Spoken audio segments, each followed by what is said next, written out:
नमस्कार.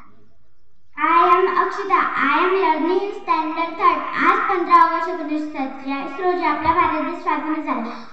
ब्रिटिशांच्या गुलामगिरीतून मुक्त झाला. 15 ऑगस्ट हा दिवस आपण मोठ्या अभिमानाने साजरा करतो.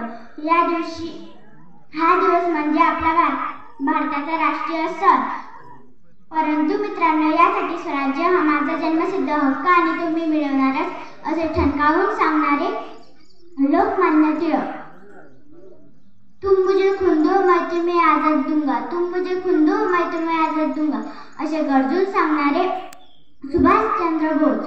अशा अनेक महात्मांनी जर प्राणाची आहुती दिली शिका संघटित व्हा आणि संघर्ष करा, शिका संघटित व्हा आणि संघर्ष करा असे डॉक्टर बाबासाहेब आंबेडकर म्हणतात. त्यांनी तर लेखणीतून क्रांती घडवली. एवढे बोलून माझे 2 शब्द संपत. जय हिंद.